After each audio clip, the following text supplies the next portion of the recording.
Waalaikumsalam warahmatullahi wabarakatuh. Jadi tujuan kita berada di sini yaitu ingin melakukan konseling kelompok. Yang dimana konseling kelompok itu sebelum kita mulai, saya akan menjelaskan memberitahu apa itu maksud dari konseling kelompok. Konseling kelompok itu berkumpulnya beberapa orang untuk menyelesaikan masalahnya yang dipadu oleh konselor. Jadi di sini nanti kalian bebas menceritakan apa masalah kalian dan akan diselesaikan bersama. Jadi teknik yang dilakukan di sini itu pemberian informasi atau ekspositori. Kedua, diskusi kelompok. Ketiga, pemecahan masalah. Yang keempat, permainan peran. Yang kelima, permainan simulasi. Yang keenam, teknik penciptaan suasana dan penghargaan. Baru yang terakhir, karya wisata. Tujuan bimbingan kelompok itu yaitu mampu berbicara dengan orang banyak, mampu mengeluarkan pendapat, ide dari saran, tanggapan, perasaan yang lain sebagai kepada orang banyak. Baru yang perlu diketahui di sini yaitu asas-asas dalam kelompok. Asasnya di sini yaitu asas kerahasiaan, yang dimana maksudnya itu apa yang ada di sini jangan sampai bocor ke orang lain. Jadi kalian harus bisa menjaga rahasia antar teman kalian sendiri. Yang ada di dalam ruangan ini harus tetap di sini, jangan sampai ada orang luar yang tahu. Yang kedua, asas keterbukaan, maksudnya masing-masing dari kalian harus terbuka, jangan ada yang ditutup-tutupi. Misalnya tentang permasalahannya, jadi harus terbuka, jangan ada yang ditutupi. Baru asas kesukarelaan, maksudnya di sini di antara kalian nanti bersukarela kayak mengasih pendapat ke temannya yang lain. Baru asas kenormatifan, yaitu semua yang dibicarakan dalam kelompok tidak boleh bertentangan dengan norma-norma dan kebiasaan yang berlaku. Baru yang perlu diketahui lagi tahap-tahap bimbingan konseling kelompok. Yang pertama tahap pembentukan, baru kedua tahap peralihan, ketiga tahap kegiatan, yang terakhir tahap pengakhiran. Jadi sebelum tahap-tahap ini semua terlalui, konseling kelompok tidak bisa dihentikan. Jadi waktu yang digunakan biasanya dari antara 30 sampai 1 jam. Ya, jadi bisa kita mulai. Jadi yang pertama dari adik ini, adik apa masalahnya?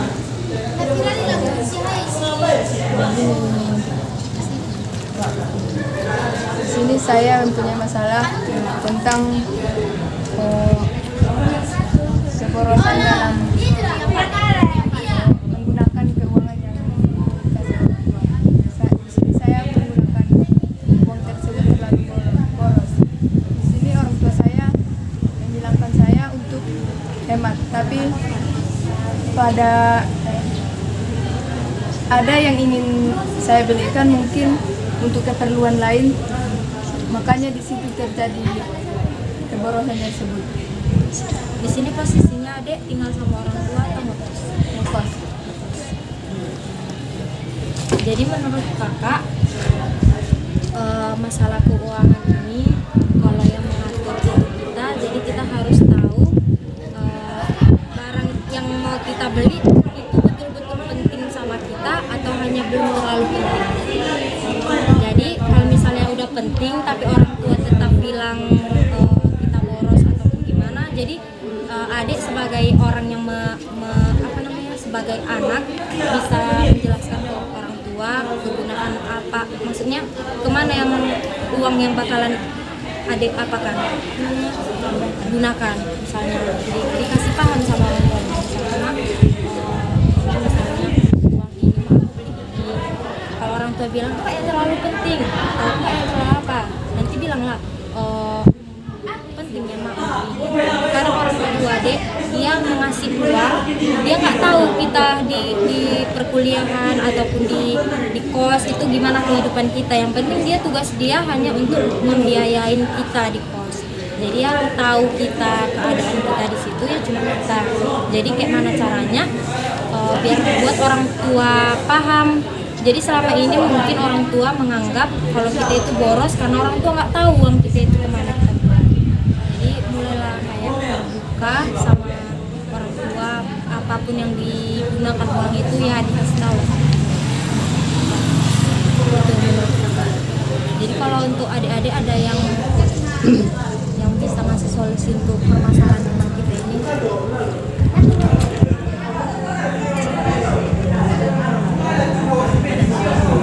Mungkin dari saya, tadi kan permasalahan yang dibilang saudari yaitu susah ya mengelola duit gitu. Sedangkan orang tua itu tidak tahu bagaimana kita, apa aja yang sudah kita keluarkan untuk duit tersebut. Jadi saran dari saya ya, selaku seperti itu gitu dulu. Jadi kalau satu poin itu poin kita itu memiliki seberapa sih uang yang dikasih orang tua per bulan, apa yang harus kewajiban kita yang harus kita beli dalam sebulan itu, dan apa pengeluaran kita catat, harus ada note kita sebagai mahasiswa. Jadi apa yang kita keluarkan, apa pemasukan dan pengeluaran kita selama 1 bulan kita mengetahuinya. Jadi kita bisa kita kan sama orang tua itu harus buka-bukaan seperti itu, biar jangan saling ada kecurigaan. Jadi dalam sebulan itu kita bisa melapor, mah aku beli ini. Jadi kan orang tua itu tidak berpikiran negatif terhadap diri kita sendiri sebagai mahasiswa yang telah sudah mengeluarkan duit untuk kebutuhan pribadi kita seperti itu. Jadi dari saran-saran dari pembantu kayak gitu, jadi semoga nanti ada bisa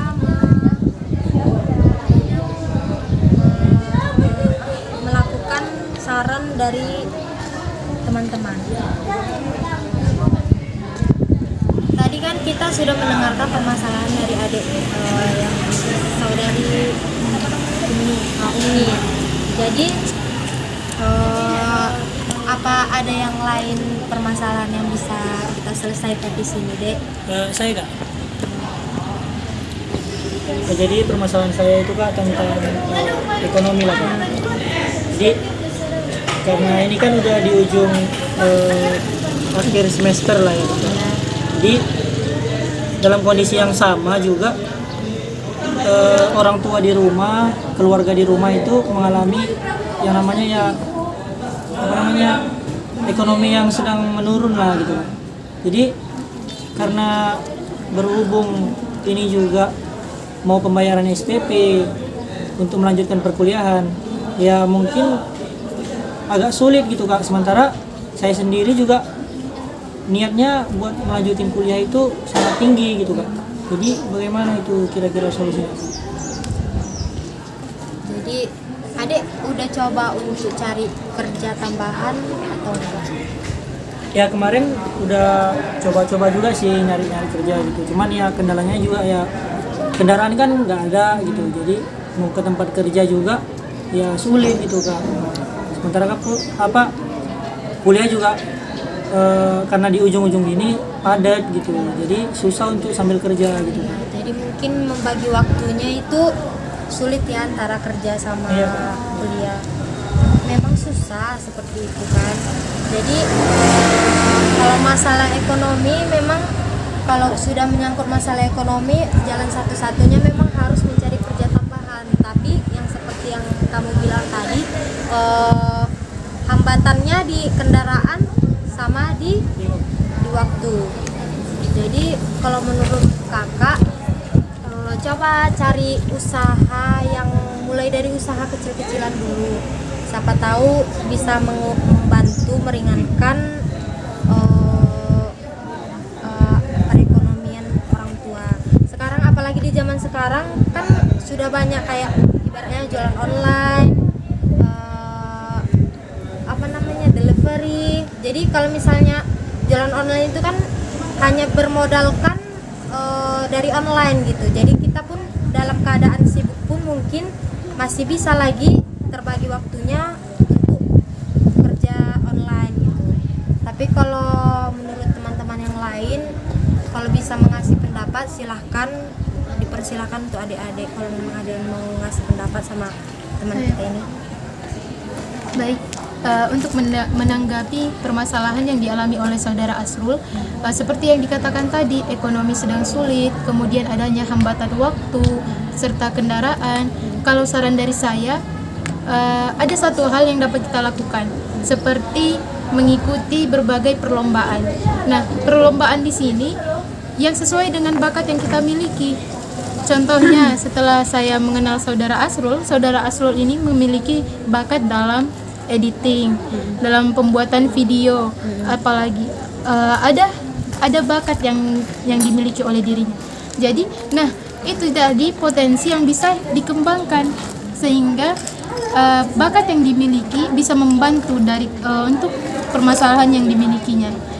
Coba cari-cari yang namanya poster ataupun informasi mengenai perlombaan yang memiliki hadiah seperti itu. Nah, dari situ selain kita mendapatkan pengalaman, kemudian mendapatkan hadiah, pasti kita juga memiliki rasa bangga sehingga kita bisa keluar dari masalah tersebut.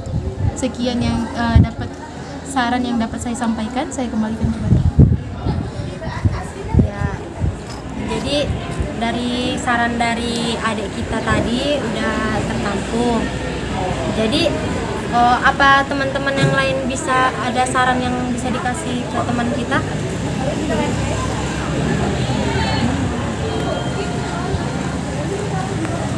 Soalnya semakin banyak saran, semakin ada bahan pertimbangan mana yang terbaik yang bisa diambil saudara Asrul.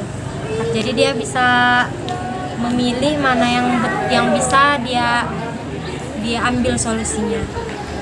Jadi kalau untuk adik-adik, kalau memang ada sarannya, nggak salah dikeluarkan, sama-sama saling membantu.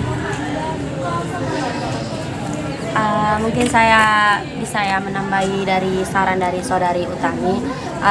Satu faktor mungkin dari kendaraan, dan yang kedua faktornya yaitu masalah manajemen waktu. Jadi solusi dari saya untuk menambahi dari solusi dari saudari Utami, salah satunya ialah kita tidak cukup untuk mengikuti suatu perlombaan aja, dikarenakan apalagi kan kita sudah berharap kan memenangkan perlombaan tersebut, sedangkan biaya kita itu udah mendadak atau mendesak karena sebentar lagi untuk pembayaran uang SPP. Baru salah satu saran dari saya, mungkin sekarang kan banyak itu sih pekerjaan, contohnya saja ya kita lihat di sekitaran kita, salah satunya kita itu harus pandai mencari hati dan mendapatkan hati para senior seperti itu. Jadi dengan kita pandai untuk mengambil hati senior, kemungkinan apalagi di lingkungan kampus, para senior kita itu banyak yang membuka lapangan pekerjaan.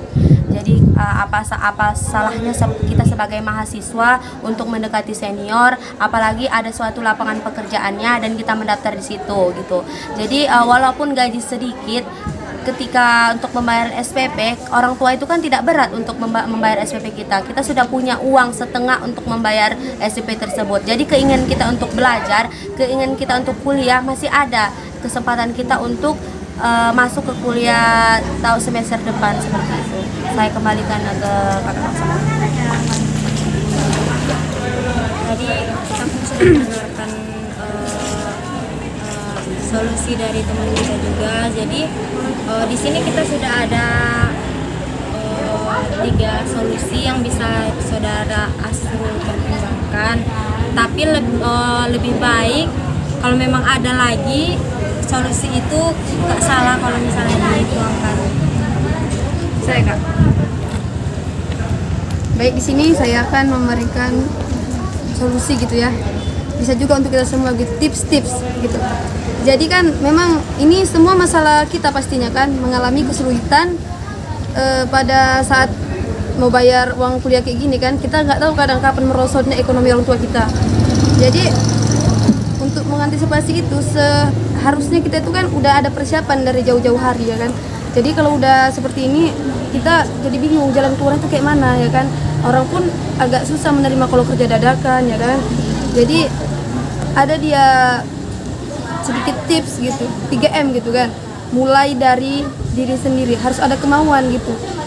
Buktikan sama orang tua kita bahwasannya kita benar-benar ingin kuliah gitu. Dan kita harus juga punya jalan untuk menempuh itu gitu kan.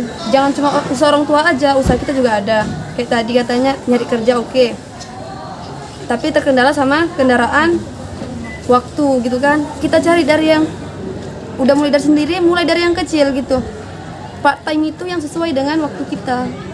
Yang sesuai dengan waktu kita. Misalnya kita punya kemampuan gitu kan, kita kerahkan aja gitu. Kita kan sama-sama tahu bahwasanya saudara Asrul ini kan bisa dalam hal mengaji itu dia ahli kan gitu kan. Bisa dia dimulai dari yang kecil gitu loh, dari yang dekat situ. Kita isi gitu, kita ajari ngaji orang. Kita ajari les juga bisa di masjid-masjid atau enggak di rumah ke rumah aja. Itulah part time itu, kita door to door. Kita aja yang buat waktu, nggak apa-apa gitu. Kita tanya coba orang tuanya, kita yang buat waktu. Mulai dari diri sendiri, mulai dari yang kecil, lihat lagi mulai dari sekarang. Kita nggak ada kata udah terlambat sih sebenarnya. Mulai dari sekarang. Kalaupun rasa kita udah terlambat itu nggak ada ya kan. Jadi nanti mulailah kita cari. Kita kerahkan dulu apa yang kita bisa gitu. Waktunya kita ngatur. Hal kecil tadi misalnya itulah ngajari ngaji door to door. Kan itu bisa kita yang buat waktunya. Kita tanyakan ke orang tuanya. Mungkin bisa tidak. Lagi pula kalau kita ingin melakukan sesuatu itu jangan ada malu. Kalau kita ada malu, ya semua itu bakalan gagal karena malu. Misalnya ada pekerjaan, misalnya ya mohon maaf, misalnya jadi tukang cuci ke rumah orang. Kalau kita malu melakukan itu ya kita bakalan malu, nggak bakalan kerja. Jadi untuk adik, untuk saudara Asrul, mulailah seperti yang dibilang teman kita itu, mulailah dari hal-hal kecil. Apapun pekerjaannya, selagi kita ada niat dan kemauan itu pasti ada. Lagi pula kalau untuk rezeki orang yang kuliah itu dan yang bersekolah itu pasti ada. Kalau kita memang bersungguh-sungguh pasti orang tua bakalan berusaha kayak mana caranya biar kalian tetap kuliah. Dan satu, jangan dikecewakan kepercayaan orang tua. Orang tua mengkuliahkan kita berarti orang tua percaya kalau kita sanggup untuk menempuh pendidikan dengan cepat selesai. Jadi kalau udah ada kendala masalah ekonomi, gimana caranya kita tuh harus belajar sungguh-sungguh biar kita cepat lulus, biar tidak menambah tanggungan orang tua lagi. Jadi mungkin begitulah saran-saran dari saya maupun teman-teman yang lain. Itu termasuk tergantung saudara Asrul apakah bisa menerima dan bisa memilih-milih mana yang menurut saudara Asrul itu baik. Itu tergantung ke dalam diri sendiri lagi. Jadi kalau ada yang lain masih ada lagi solusi yang lain, maksudnya permasalahan yang lain atau solusi yang lain.